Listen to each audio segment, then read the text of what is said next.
की शुरुआत बड़ी खबर से कर रहे हैं। खान सर उर्फ फैजल खान एक तरफ पुलिस से भाग रहे हैं, दूसरी तरफ उनकी कोचिंग खान ग्लोबल स्टडीज पर ताला लग सकता है, क्योंकि खान सर की कोचिंग में छात्रों की सुरक्षा से खिलवाड़ हो रहा है। ये हम नहीं कह रहे हैं, ये दावा है बिहार के अग्निशमन विभाग का। देखिए ये रिपोर्ट।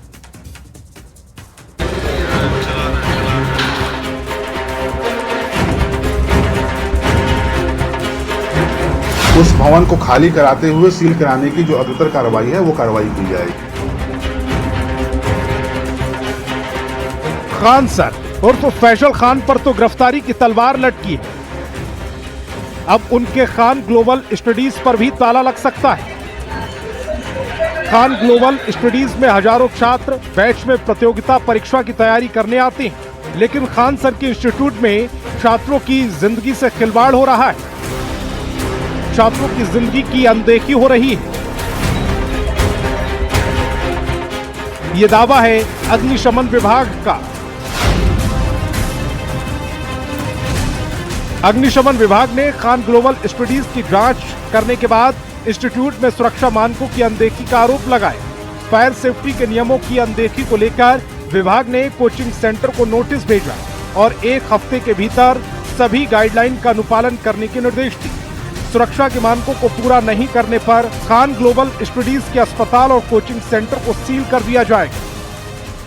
इसमें यह पाया गया है कि यहाँ फिक्स फायर फाइटिंग सिस्टम की व्यवस्था नहीं है। इसके अलावा जो ओवरहेड टैंक में 25,000 लीटर का उनका ओवरहेड टैंक होना चाहिए, वो मात्र 5,000 लीटर का है। फायर अलार्म सिस्टम नहीं है इनके यहाँ।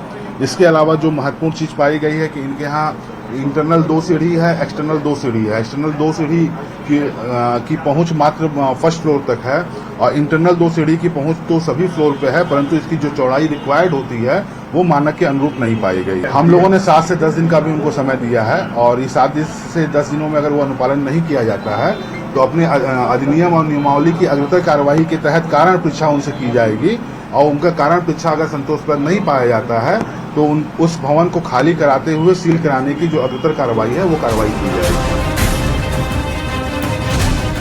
तो क्या खान सर की कोचिंग में पढ़ने वाले छात्रों की जिंदगी खतरे में?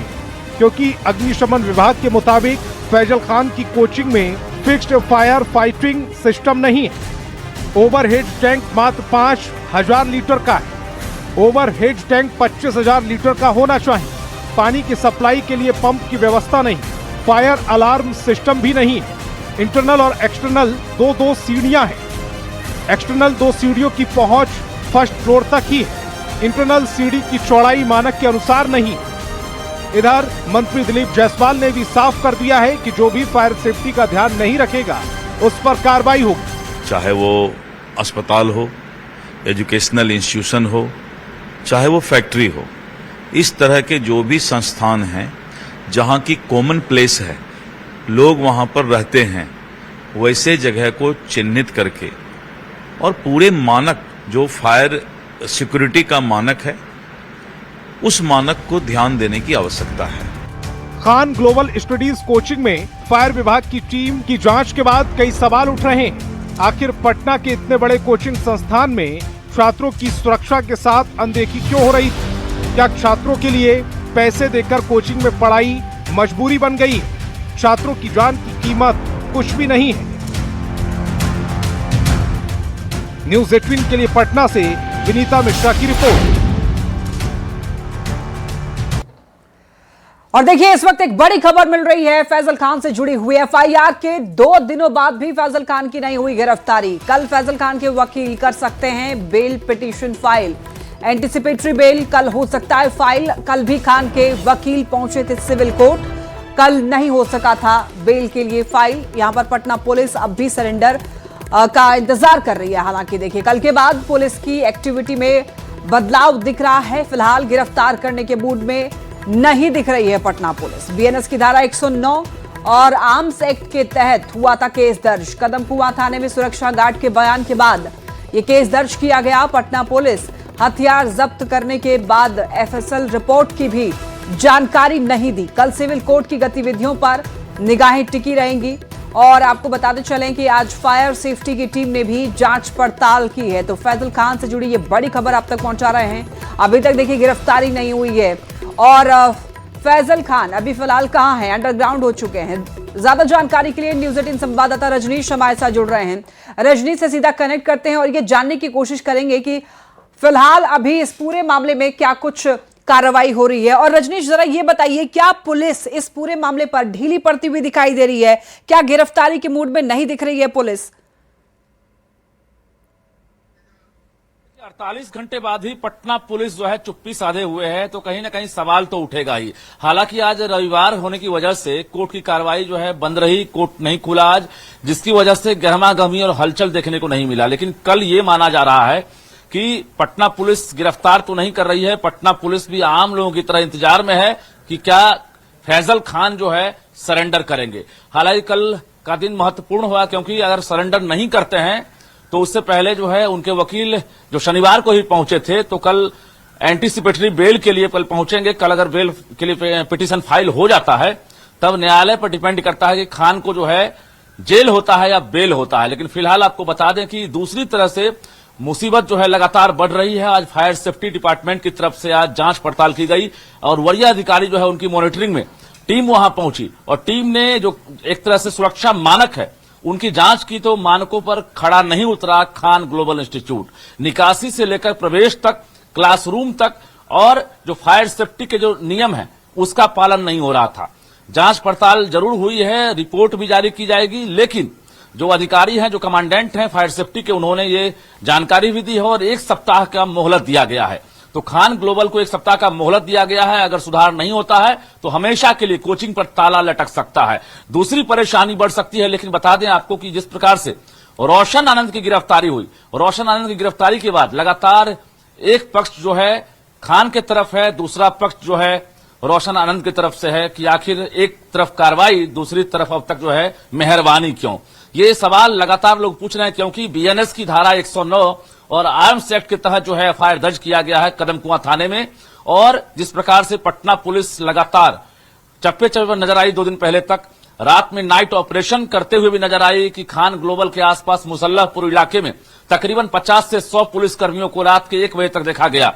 लेकिन कल के बाद जो है पुलिस का मूवमेंट कम हो गया, एक्टिविटी कम हो गई है। ऐसे माना जा रहा है कि पुलिस फिलहाल गिरफ्तार करने के लिए तैयार नहीं है और वो भी सरेंडर का इंतजार कर रही है। कल का दिन अहम होगा कि आखिर खान को अब पुलिस क्या करती है, क्योंकि जिस प्रकार से आरोप लगा है आर्म्स एक्ट का, तो कहीं ना कहीं सरेंडर करने के बाद भी बिना जेल गए हुए फिलहाल कोई चारा नहीं दिख रहा है। लेकिन रजनीश, देखिए कितनी अजीब बात है कि खान सर हमेशा नियम कानून की बात करते रहते हैं और यहां पर पुलिस को वो कोऑपरेट करने के लिए तैयार नहीं है, अंडरग्राउंड हो चुके हैं। ये बताइए, खान सर को यहां पर कोऑपरेट करना चाहिए पुलिस को या नहीं? अभी छुपे बैठे हैं कहीं पर, क्या सही है क्या गलत है ये बाद में डिसाइड होता, कोर्ट इस पर फैसला देगी। लेकिन खान सर कोऑपरेट क्यों नहीं कर रहे हैं, छुप के बैठे हैं कहीं? बिल्कुल आपने सही कहा। जिस प्रकार से सोशल मीडिया के अपने आप को मसीहा कहते हैं, बड़े गुरु माने जाते हैं, ऐसे में एफआईआर से पहले खान जो है वीडियो भी जारी करते हैं, क्लास में अपने बच्चों को संबोधित करते हैं, किस प्रकार से गार्ड की पिटाई हुई है, पथराव हुआ है, उसकी जानकारी देते हैं। उससे पहले मीडिया से रूबरू होते हैं। लेकिन एफआईआर दर्ज करने के बाद आखिर खान कहां है, ये सवाल हर कोई पूछ रहा है। पटना पुलिस के वरीय अधिकारी फोन नहीं उठाते हैं, लगातार मीडिया कर्मी फोन कर रहा है। लेकिन अब उनके प्रेस कॉन्फ्रेंस का भी हम लोग इंतजार कर रहे हैं कि आखिर पुलिस के वरीय अधिकारी आईजी लेवल के हो, एसएसपी लेवल के या फिर कोई भी अधिकारी, ये तो बताएं कि आखिर खान कहां है, जो एफआईआर हुआ है उसके तहत कार्रवाई क्यों नहीं हो रही है। पटना पुलिस को जवाब देना चाहिए, क्योंकि इस जवाब के इंतजार में हर कोई है। क्योंकि कल सोमवार का दिन है, अगर कोर्ट पर ही इंतजार करना है तो आखिर एफआईआर करने के बाद खान ने सरेंडर क्यों नहीं किया है, यह भी सवाल है। सरेंडर अगर करते हैं बिल्कुल रजनीश, सवाल पुलिस प्रशासन पर भी है कि अगर खान सर आरोप लगाते हैं ज्ञान बिंदु कोचिंग पर तो रोशन सर को उठा ले जाती है पुलिस। लेकिन जब गार्ड ने ही, जो कि खान सर के ही गार्ड हैं, उन्होंने बयान दे दिया, फिर भी पुलिस ने उनको गिरफ्तार नहीं किया या हिरासत में लेकर पूछताछ भी नहीं की, ऐसा क्यों? बिल्कुल, जिस प्रकार से गार्ड को पहले डिटेन किया गया था, खान के जो दोनों गार्ड हैं उनको डिटेन किया गया था और एक के बाद एक खुलासा गार्ड ने खुद किया, किसके आदेश पर हमने गोली चलाई थी, हथियार कहां से मिला, लाइसेंसी है गैर लाइसेंसी है, ये तमाम चीजें जो है जानकारी पुलिस को गार्ड ने दी, उसके आधार पर एफआईआर दर्ज किया गया है। लेकिन यहां पर मामला है जिसने आदेश दिया वो कहां है, ये सवाल हर कोई पूछ रहा है, क्योंकि खान ने कई बार अपना बयान बदला था, फैजल खान।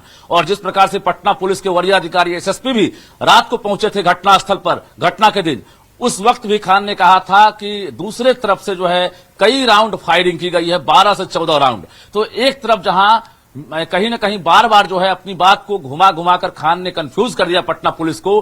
पटना पुलिस भी सवालों घेरे में है, 2-2 प्रेस रिलीज जारी किया गया था।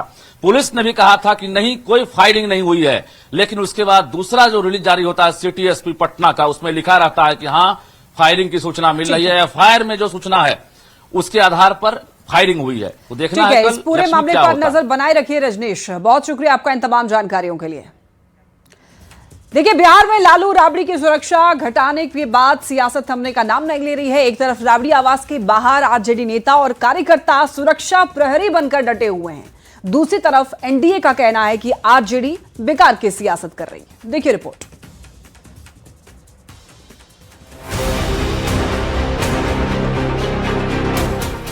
ये लोग न सुरक्षा छोड़ने वाले हैं, न ये लोग आवाज छोड़ने वाले हैं।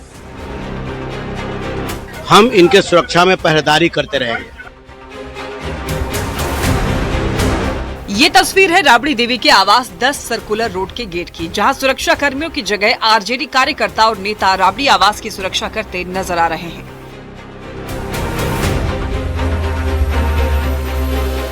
आवास के गेट पर आरजेडी नेता और कार्यकर्ता डटे हुए हैं। सभी नेता गेट पर सुरक्षा प्रहरी बने हुए हैं और इसको लेकर रोस्टर भी जारी किया गया है। राबड़ी देवी को बंगला खाली करने के नोटिस के बाद बिहार की सियासत गर्म ही थी कि अब लालू राबड़ी की सुरक्षा में कटौती पर सियासत तेज हो चुकी है। पहले लालू प्रसाद और राबड़ी देवी ने सरकारी सुरक्षा वापस की, फिर नेता प्रतिपक्ष तेजस्वी यादव ने भी अपनी सरकारी सुरक्षा वापस कर दी। अब आरजेडी ने सरकार पर बदले की भावना से काम करने का आरोप लगाया है। जब तक हमारे नेता आदरणीय लालू प्रसाद यादव जी, श्री तेजस्वी प्रसाद यादव जी और बिहार के प्रथम मुख्यमंत्री श्रीमती राबड़ी देवी जी के साथ बिहार की सरकार और देश की सरकार इंसाफ नहीं करेगी, तब तक हम राष्ट्रीय जनता दल के लोग हम इनके सुरक्षा में पहरेदारी करते रहेंगे। राबड़ी देवी के बंगले और सुरक्षा में कटौती को लेकर सुलगी सियासत के बीच एनडीए आरजेडी पर हमलावर है। बिहार बीजेपी अध्यक्ष संजय सरावगी ने ये कहा, अगर सुरक्षा व्यवस्था पर सवाल उठ रहे हैं तो उन्हें सरकारी आवास भी खाली कर देना चाहिए। आरजेडी नेताओं को सरकारी आवास और सुरक्षा से विशेष लगाव है, तो मंत्री दिलीप जायसवाल ने कहा सुरक्षा घटती और बढ़ती रहती है। ये लोग न सुरक्षा छोड़ने वाले हैं, न ये लोग आवाज छोड़ने वाले हैं। 2018 में भी इन लोगों ने ऐसे कहा था मैं सुरक्षा नहीं लूंगा। अरे तो जो लोग और ज्यादा स्टेटस सिंबल के नाम पर चाहते हैं 10-10, 12-12 भला कमांडो आगे पीछे चले, ये सब होने वाला नहीं है। सुरक्षा समिति इस बात को देखती है कि किनको कितने सुरक्षा की आवश्यकता है और उनके साथ क्या खतरा है। इसीलिए अगर लालू जी को, राबड़ी जी को या किसी भी नेता को इस बात का एहसास है कि उनको खतरा है, वो फिर से लिख करके देंगे, सुरक्षा तुरंत चला जाएगा। बता दें कि शुक्रवार को सरकार ने कुछ नेताओं की सुरक्षा में संशोधन का आदेश जारी किया। लालू प्रसाद और राबड़ी देवी की Z+ सुरक्षा में कटौती की गई। हालांकि नेता प्रतिपक्ष तेजस्वी यादव की Y+ सुरक्षा पहले की तरह जारी रहेगी, लेकिन तेज प्रताप यादव, मीसा भारती और राजश्री यादव की सुरक्षा व्यवस्था भी नए नियमों के अनुसार तय की गई है। तेज प्रताप को पहले A कैटेगरी की सुरक्षा मिलती थी, लेकिन अब उन्हें एक अंगरक्षक मिलेगा। सांसद मीसा भारती को 3 सुरक्षा कर्मियों की सुरक्षा मिलेगी, तो तेजस्वी यादव की पत्नी राजश्री को भी एक सुरक्षा कर्मी मिलेगा। सरकार के निर्णय के बाद सियासत तेज है। लालू परिवार ने सरकारी सुरक्षा वापस कर विरोध जताया, तो सत्ता पक्ष के नेताओं का कहना है कि सब कुछ नियम के अनुसार किया गया है। न्यूज़ 18 के लिए पटना से अमित कुमार के साथ विनीता मिश्रा की रिपोर्ट। भागलपुर समेत आसपास के जिलों के लोगों के लिए 7 जून का दिन किसी उत्सव से कम नहीं है। जिस विक्रमशिला सेतु के बंद होने से जिंदगी की रफ्तार थम सी गई थी, वो एक बार फिर से मुस्कुरा उठा है। सम्राट सरकार के अटूट संकल्प और बीआरओ के जवानों की दिन रात की कड़ी मेहनत से आखिरकार रंग लाई है। देखिए रिपोर्ट।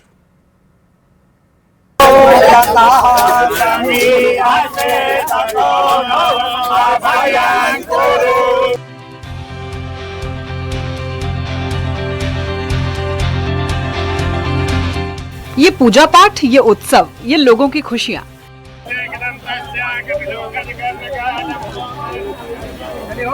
ये कोई धार्मिक या वैवाहिक समारोह नहीं, ये लाखों लोगों की धड़कनें हैं जो एक महीने बाद फिर से उसी रवानगी के साथ लौट आई है।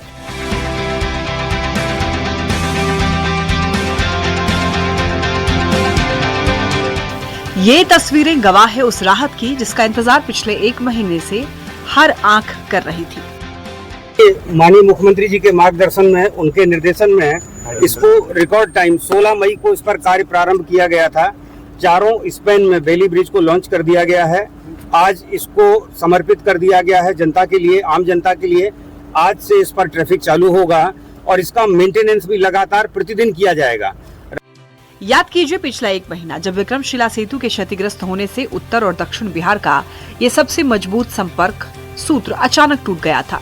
जिंदगी जैसे ठहर सी गई थी, कारोबार ठप थे, मरीज परेशान थे और लोगों का सफर एक अंतहीन इंतजार में बदल चुका था। लोग सोच रहे थे कि कब ये सेतु फिर से चालू होगा। रखा अभी तक और अभी भी धैर्य और संयम रखे आगे, क्योंकि ये वन वे ही रहेगा हमारा। पार्ट टाइम कुछ लोगों को रुकना पड़ेगा कुछ वक्त के लिए, मैक्सिमम 10 मिनट के लिए, तो धैर्य का पालन करें ताकि हम उनकी सेवा बेहतर तरीके से कर सकें।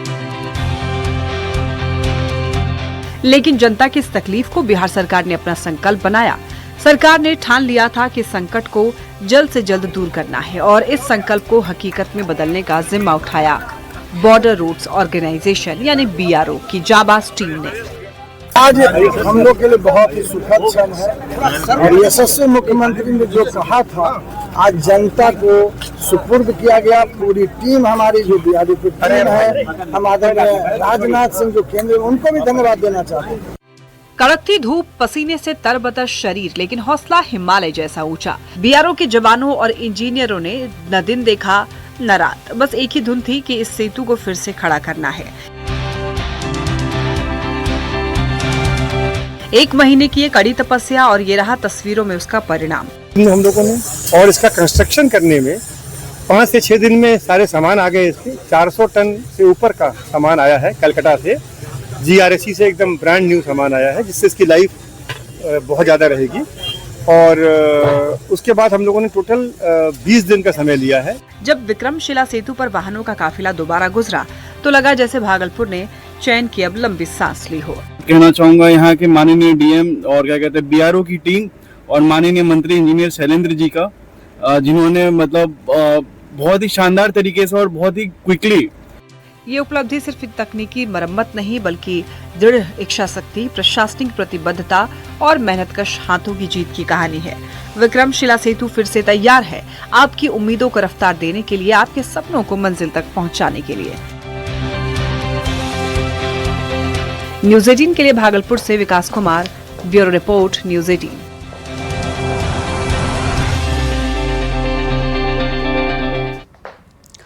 कोडवर्ड यानी वो गुप्त शब्द जिसका इस्तेमाल अमूमन सेना करती है ताकि दुश्मन देश सीक्रेट प्लान को समझ ना पाए और देश की सुरक्षा अभेद रहे। लेकिन सोचिए, अब देश की सुरक्षा के लिए बनी इस तरकीब का इस्तेमाल एक महाठग अपने काले कारनामों को छिपाने के लिए करने लगे तो ये मामला कितना गंभीर हो जाता है। इस रिपोर्ट से समझिए पूरा मामला।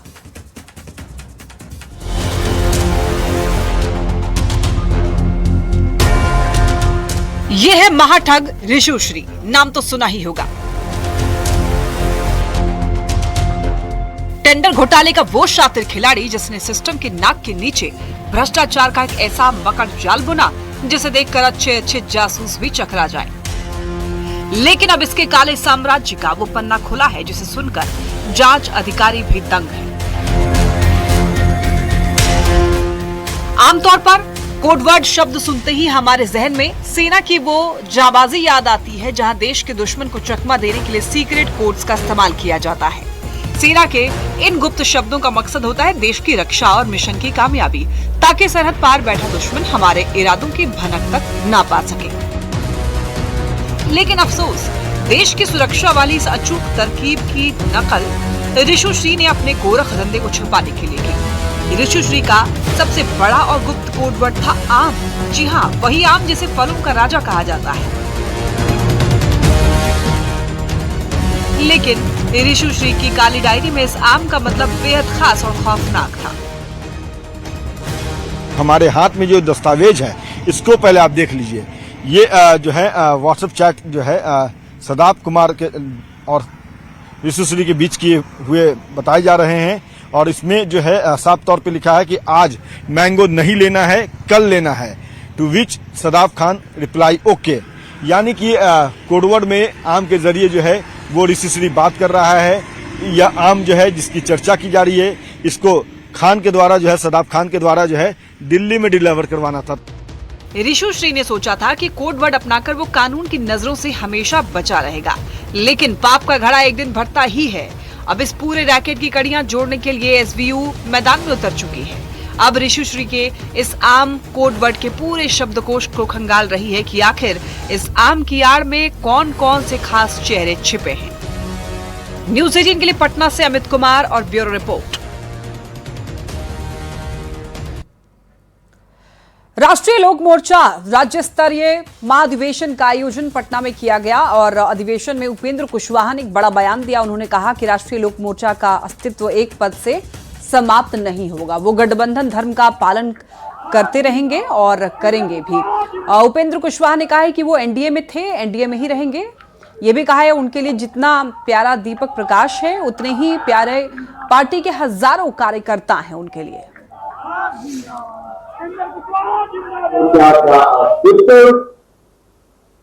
किसी एक पद को लेकर समाप्त हो जाए, दुनिया की कोई ताकत यह काम नहीं करती। कौन सी बड़ी चीज है?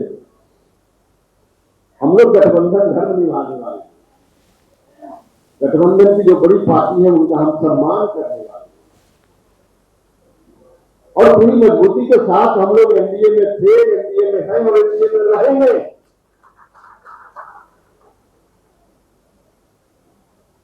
इसमें कोई कहीं से कोई कंफ्यूजन किसी को नहीं हो। राजनीतिक रूप से जितना प्यारा दीपक प्रकाश है उतना ही यहाँ बैठे हुए आप लोग और बिहार भर में हजारों लोग नहीं आए, सब लोग। पटना से बड़ी खबर खान सर से जुड़ी हुई ये खबर है। देखिए, फैजल खान की गिरफ्तारी के लिए टीम गठित कर दी गई है। पटना एसएसपी ने 5 सदस्यीय टीम का गठन किया। टाउन डीएसपी 1, टाउन डीएसपी 2, कदम कुआं थाना प्रभारी, पीर बहोर थाना प्रभारी और गांधी मैदान थाना प्रभारी टीम में शामिल है। 5 सदस्यीय टीम फैजल खान की गिरफ्तारी के लिए दबिश दे रही है, छापेमारी कर रही है। फैजल खान की गिरफ्तारी नहीं होने पर पुलिस पर भी सवाल उठ रहे हैं। फैजल खान की गिरफ्तारी के लिए टीम का गठन तो कर दिया गया है, लेकिन फैजल खान कब पुलिस के हाथे छोड़ेंगे, हिरासत में कब लिए जाएंगे खान सर, ये बहुत बड़ा सवाल है। और देखिए, टीम तो गठन की गई है, लेकिन किस रफ्तार से पुलिस की कार्रवाई जारी है, पुलिस दबिश दे रही है किस रफ्तार से, ये मायने रखता है। क्योंकि कल सोमवार है और कल देखना होगा क्या बेल के लिए वहां पर कोशिश की जाती है इनके वकील की तरफ से या नहीं। क्योंकि देखिए, 2 दिनों से फिलहाल कहीं छुपे बैठे हैं खान सर, कुछ भी उनका पता नहीं है। फैजल खान की गिरफ्तारी के लिए टीम भी गठित कर दी गई है और अभी तक कुछ भी पता नहीं चल पाया है और इसीलिए पुलिस की इस तरीके से अभी धीमी गति को लेकर सवाल उठ रहे हैं। क्या पुलिस कार्रवाई के मूड में नहीं है? ज्यादा जानकारी के लिए न्यूज 18 संवाददाता रवि एस नारायण हमारे साथ जुड़ रहे हैं। रवि, फैजल खान की गिरफ्तारी के लिए टीम गठित कर दी गई है, लेकिन ये रफ्तार कितनी तेज है इस पर सवाल है, क्योंकि अभी तक दिख नहीं रहा है कि पुलिस जो है इस मूड में है कि गिरफ्तार किया जाए खान सर को। जी बिल्कुल, यही बिहार पुलिस पर जो है वो सवालिया निशान खड़े हुए हैं, क्योंकि एफआईआर दर्ज होने के बाद 48 घंटे गुजर गए हैं और इस 48 घंटों के बाद भी पुलिस कहीं पे भी दिखाई नहीं पड़ी है कि जो सक्रियता होनी चाहिए जिससे गिरफ्तारी किया जा सके। पिछले दिनों भी जो है उनके जो वकील हैं वो एंटीसिपेटरी बेल के लिए जो है वो सिविल कोर्ट पहुंचे थे और ऐसा लगता है लगातार सवाल खड़े हो रहे थे कि जैसे वहां से कोर्ट में जो है सरेंडर करने का जैसे पुलिस इंतजार कर रही थी। लेकिन जब सवाल खड़े हुए हैं तो आज एसएसपी ने 5 सदस्यीय टीम जो है वो बनाई है, जिसमें टाउन डीएसपी 1, 2 उसमें शामिल हैं और कदम कुआं और पीर बहोर थाना के जो प्रभारी हैं, ये 4-5 थाने जो है उसको शामिल किया गया है और छापामारी के लिए पूरी टीम को जो है वो निकाला गया है। तो कोशिश ये है पुलिस की कि तत्काल जो है वो गिरफ्तारी जो है वो सुनिश्चित किया जाए। रवि, देखना होगा इस टीम को लीड कौन कर रहे हैं और उनसे ये सवाल पूछना चाहिए कि आखिर ये गिरफ्तारी कब होगी, क्योंकि बिना सबूत के रोशन सर को गिरफ्तार कर लिया जाता है लेकिन सबूत के साथ भी खान सर अभी तक फरार हैं। यही बात जो है वो रोशन सर के जो तमाम जो लोग हैं, मैनेजमेंट, वो भी सवाल खड़े कर रही है। उनका कहना है कि अगर जैसे ही सीसीटीवी फुटेज जो है वो दिखाई पड़ता है, रोशन सर जो है वो 24 घंटे के अंदर गिरफ्तार कर लिए जाते हैं, लेकिन जब एफआईआर दर्ज होती है आर्म्स मामले में बड़े खुल करके जब उनके गार्ड के द्वारा जो है कबूलनामा होता है कि उनके कहने पर गोली चली है, उसके बावजूद जो है पुलिस 48 घंटे के बाद भी गिरफ्तारी आखिर क्यों नहीं कर पाई है। अब इस मामले में एसएसपी जो है वो खुद जो है वो लीड कर रहे हैं और तमाम टीम का जो गठन किया है उनकी जिम्मेदारी है कि उनकी गिरफ्तारी सुनिश्चित कराए। देखना होगा कि गिरफ्तारी जो है वो कब तक हो पाती है या नहीं। ठीक है, नजर बनाए रखिए। बहुत धन्यवाद आपको इन तमाम जानकारियों के लिए रवि। गोपालगंज में गंडक नदी में देखिए एक बड़ा हादसा हो गया है, जहां पर बताया जा रहा है कि नदी में नहाने के दौरान 4 युवक डूब गए, जिसमें से 3 युवकों को कड़ी मशक्कत के बाद सुरक्षित बाहर निकाल लिया गया है, लेकिन एक युवक अब भी लापता है। घटना की सूचना पर पहुंची एसडीआरएफ और स्थानीय प्रशासन लगातार लापता युवकों की तलाश में सर्च अभियान चला रही है, लेकिन अब तक युवक का कोई सुराग नहीं मिला है। लगभग 7 लड़का आया था गोपालगंज से यहाँ पे नहाने के लिए। उसी नहाने के क्रम में 3 गो डूबने लगा। 3 गो में 2 गो को खींच लिया गया, स्थानीय लोग खींच लिए उन लोगों को, लेकिन 1 गो को नहीं बचा पाया कोई। स्थानीय थाना जो है यहाँ आया हुआ है, एनडीआरएफ का टीम अभी तक नहीं आया हुआ है। अभी 3 घंटा से ऊपर हो गया। 12 बजे करीब में घटना हुई है। कौन कौन आया था साथ में भाई? घर के भी अगल बगल के बच्चे थे, दोस्त थे सब। हाँ, सब दोस्त थे सब। खबर बाढ़ से, जहां गंगा में नाव परिचालन पर एसडीपीओ ने छापेमारी की और इस दौरान नियमों की अनदेखी कर रहे 2 नाविकों को हिरासत में लिया गया। साथ ही 5 नाव को जब्त किया गया। एसडीपीओ ने बताया कि पिछले सप्ताह नाव हादसे में 7 लोगों की मौत हुई थी, जिसके बाद सभी नाविकों को गंगा में नाव चलाने के लिए लाइसेंस लेना अनिवार्य किया गया था। साथ ही नाव पर लाइफ जैकेट रखना भी अनिवार्य किया गया था। पकड़े गए सभी नाव नियमों की अनदेखी करके गंगा में परिचालन कर रहे थे। भी कुछ लोग हैं जो नाव को लेकर और जो बिना सुरक्षा मानकों का ध्यान में रखे हुए गंगा नदी में आ जाते हैं। इस क्रम में हम लोगों ने आज एक टीम बनाया था। बाढ़ थाना अध्यक्ष श्री ब्रजकिशोर जो है इंस्पेक्टर, उनके नेतृत्व में, और हम लोग सब यहाँ पर आकर जो कुछ नाव है जब्त किए हैं। 5 की संख्या में आज नाव जब्त किए गए हैं। मुंगेर के पुरानीगंज स्थित सरस्वती विद्या मंदिर में 23 मई से 12 जून तक कार्यकर्ता विकास वर्ग प्रथम का आयोजन किया जा रहा है। इस प्रशिक्षण वर्ग में बिहार और झारखंड के 127 शिक्षार्थी भाग ले रहे हैं और इसी कार्यक्रम के तहत राष्ट्रीय स्वयंसेवक संघ के सरसंघचालक मोहन भागवत 7 जून से 10 जून तक मुंगेर प्रवास पर रहेंगे और प्रशिक्षण वर्ग में स्वयंसेवकों का मार्गदर्शन करेंगे। मोहन भागवत के आगमन को लेकर सुरक्षा के पुख्ता इंतजाम किए गए हैं। साथ ही सुरक्षा और निगरानी बढ़ा दी गई है।